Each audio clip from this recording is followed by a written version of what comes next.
आज का कार्यक्रम छोटे लहिया जनेश्वर मिश्र जी के 5 तारीख जन्मदिन पर होने वाले लखनऊ कार्यक्रम की तैयारी के संबंध में हम कानपुर आए।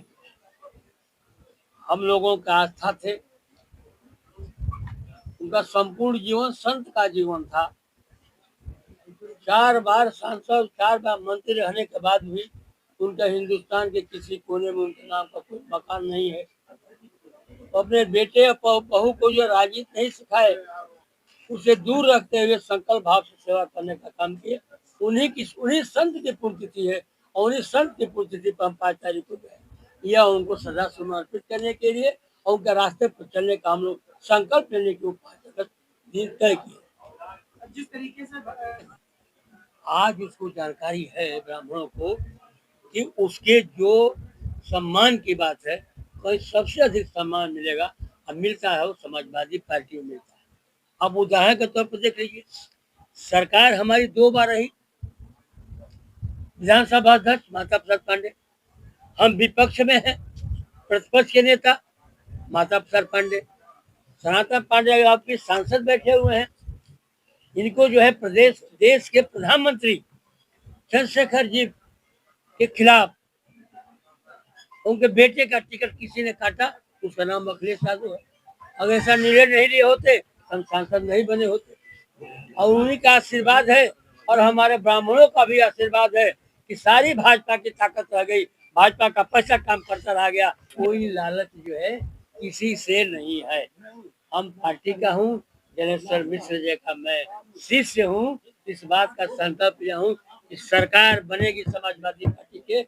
हिंदुस्तान के किसी कोने से किसी ब्राह्मण का फोन जाएगा कि आपके विश्वास पर हमने समाजवादी पार्टी को वोट दिया, इस गांव को समाजवादी पार्टी के लोग मेरे ऊपर अत्याचार कर रहे हैं, तो कोई पहुंचे क्या नहीं पहुंचेगा। समाजवादी पार्टी के सांसद पार्टी से जुड़े लोग वहां पहुंचने काम करेंगे और देखने काम करेंगे कि अत्याचार किस पर हुआ है, उसके बाद निर्णय होगा। और ऐसा नहीं होगा तो समाजवादी पांडे को बहुत विराजित करने की आवश्यकता नहीं है। मैं अपने पद से इस्तीफा देकर आपके बीच रहने का। जय जय परशुराम। चढ़ावा चोरी जो मामला आया है, इसमें सबसे मुखिया आप किसको मानते हैं? देखिए, ये तो होता है ना कि घर चलता है, घर को चलाने के लिए मुखिया की आवश्यकता होती है। तो उसके मुखिया के रोल में जो है, मुखिया के रूप में आरएसएस लोग रहे, चंपत है उन्हीं से जुड़े हुए हैं। अब फिर सरकार का भी समर्थन प्राप्त हुआ, तो अगर चंपत राय जितना दोषी है, वो अगर चंपत राय दोषी है तो प्रदेश के सरकार के मुख्यमंत्री भी दोषी है। अब मुख्यमंत्री पोषित है, अगर मुख्यमंत्री पोषित है केंद्र सरकार से, तो केंद्र की सरकार और प्रधानमंत्री भी दोषी है। बहुत बहुत प्राप्त तारीख में क्या करना है, लेकिन एक बात बार बार आ जाती है, ब्राह्मण को आगे होना पड़ेगा, ब्राह्मण को आगे होना पड़ेगा। इतिहास गवाह है, जब अंग्रेजों की हुकूमत के सामने इस हिंदुस्तान का कोई नौजवान सर उठाने का काम नहीं कर रहा था, तो उस समय किसी ने शुरुआत किया, तो बलिया की धरती से पैदा हुआ मंगल पांडे ने अंग्रेजों का विरोध करने का काम किया था। कलकत्ता बने थे चित्तू पांडे, वो भी इतिहास इस बात का गवाह है।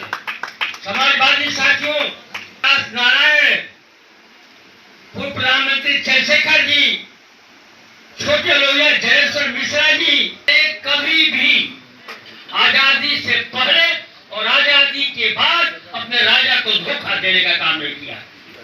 किसी भर से चोट पहुंचती है तो निश्चित रूप से अपना स्थान तराशने का काम करता है। राजनीति में आज के तारीख में आपकी समस्या से निजात दिलाने के लिए अगर राजनीतिक प्लेटफॉर्म नहीं होगा तो आप अपने लोगों की मदद कैसे कर सकते हैं। मंदिर है, ये सबको जानना चाहिए। हमने भगवान राम का मंदिर के लिए हम और चाहे मन पर बैठे जितने लोग हो, अगर भगवान राम के नाम पर चंदा मांगा गया तो हमने पार्टी से हटकर चंदा देने का काम किया। हमको लगा कि भगवान राम का मंदिर बन जाएगा, तो बदलाव एक आ गया। नौजवानों के मन में आया कि हमको 2 करोड़ जो है हर वर्ष रोजगार मिलेगी। नौजवान